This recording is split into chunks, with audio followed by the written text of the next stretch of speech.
Hello, fans. Today I wanted to talk about the courtroom analogy. Really, just how the US legal system is set up to find the truth. As always, if you like my content, hit that thumbs up and subscribe. Here we go again on Rationality Demonstrated.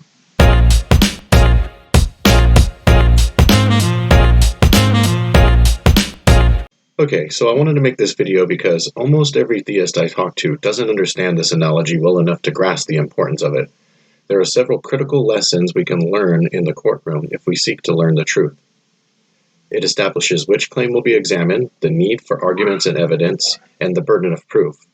So how is our legal system set up? Let's examine each of these in turn and see if they're analogous to the theistic claim.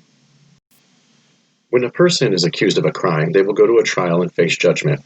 It is true that they are either innocent or guilty of the crime. There are no other choices. Logic dictates that only one prong of a dilemma be examined at one time. To elaborate, this means that it can be demonstrated that only fallacious means can be used to reach a conclusion this way. So the question becomes, do we examine the proposition, the accused is guilty, or the proposition, the accused is innocent? But we must certainly never examine both simultaneously, for that is irrational. The thing about a courtroom is the stakes are high, so how many innocent people are acceptable to be falsely found wrong? If the answer is 0, then we arrive at the axiom to believe as few false things as possible. It's to err on the side of safety. We would rather protect the innocent than punish the guilty. Fight again another day. So what do we examine? Guilt or innocence? Presumably, if we examine innocence and the accused is wrongly found not innocent, then they would face unnecessary punishment. If we examine guilt and the accused is wrongly found not guilty, then a criminal gets away. Whatever we examine, no matter how strong our system is, there will be some mistakes. Given this fact, will we punish the innocent or release the guilty? Our system chooses the latter. We examine the guilt of the accused. For the God dilemma, do we examine the theistic claim or the anti-theistic claim? I'm not sure at this point, but let's see if we can draw some connections to our analogy. In the courtroom, we weighed the consequences of being wrong in the case of each proposition. Of course, this doesn't work for the God dilemma because in the courtroom, we all agree what the consequences would be, but with God, we don't. So we need another criteria to help us decide, and that's the burden of proof. And that, of course, means we'll have to talk about orbital teapots, an analogy made famous by Bertrand Russell. Suppose that there could be a teapot in orbit within our solar system, but it's too small to see. We can't disprove the existence of such a teapot. This is called non-falsifiability.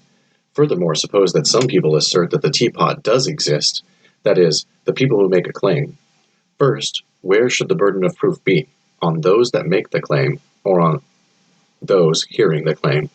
That is, should we have to prove things wrong, or should we have to prove things right? It turns out that the answer to the question establishes what our default position should be regarding claims. For instance, if we were to have to prove things wrong, that would imply that our default position would be belief until such a time as disbelief is warranted. This would inevitably force us to accept all claims which are unfalsifiable. However, if it works the other way and claims must be proven correct, then the default position would be disbelief until belief is warranted. The consequences of this system is we can't warrant belief in the unprovable, which is hardly a downside when considered the alternative. So it's for this reason that we set a burden of proof on those that make a claim. In a courtroom, the claim is that someone is guilty of a crime, and it is on the accused to prove the truth of the accusation. Failing to do so, the only warranted position to hold is the default position of disbelief. Now, this is where I see a lot of theists demonstrate their confusion regarding this subject. Disbelief is not a belief. Disbelief is being unconvinced, whereas belief is being convinced. So when someone is found not guilty, does that mean that we believe the person is innocent? We're saying that we are unconvinced of their guilt. Is this the same as saying that we are convinced that they are innocent? No. And this takes us back to the 2 prongs of the dilemma I was talking about earlier. We must maintain disbelief in the innocence claim as well until the claim has met its burden of proof. This makes perfect sense if we think about the following example.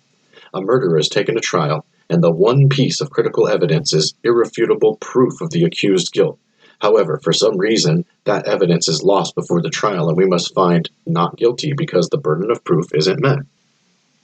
Are we now to believe the accused is innocent? Of course not. Now there may be those who are arguing right now, but we're innocent until proven guilty, so you're wrong. The example clearly shows that the statement isn't true. The actual words that we are presumed innocent until proven guilty. It's a concise way of stating all I've said up to this point. It tells us what claim will be examined, where the burden of proof is, and what our default position should be.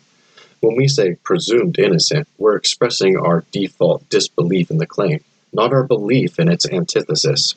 Similarly, this is true of atheism. Atheists find God not guilty of existence. So theists have the burden of proof for the claim God exists, and the default position is disbelief for atheism until that burden of proof is met. But how can it be met? What does it mean to meet the burden of proof? How do we accomplish it? What standard should we have? Simply put, to meet the burden of proof, you must be able to show that some standard has been reached which warrants belief. In our legal system, there are two main standards, beyond a reasonable doubt, or the preponderance of the evidence. There are other standards we could establish. The point is that once a standard is met, we must concede if we are acting honestly. The tools available to us for convincing others are arguments and evidence.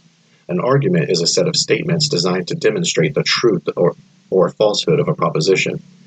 Evidence is a fact which can be used to either support or refute an assertion. A fact being any point of data which is either undisputed or objectively verifiable. So in a courtroom, each side makes arguments using evidence which are based on facts of the case. When no more arguments can be made, we decide if the burden has been met. Okay, all these things are true in a courtroom, but what does this got to do with me? Well, we determine the truth in similar ways, only we each determine our own standard, and many of us don't understand these concepts very well. So metaphorically, a lot of innocent people are being punished and guilty people are getting away scot-free. So where do atheists like me stand? God has been accused of being guilty of existing. As a skeptic, the standard I abide by is that I will apportion my belief to the evidence, such that the strength of my belief is subject to change should I be presented new evidence. I will believe as many true things and as few false things as possible. This means I disbelieve any unfalsifiable claim, as should anyone.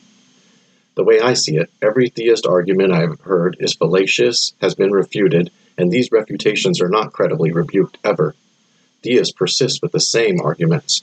Additionally, theists claim things to be evidence which are not. For example, the supernatural, which is not admissible in a courtroom. Why?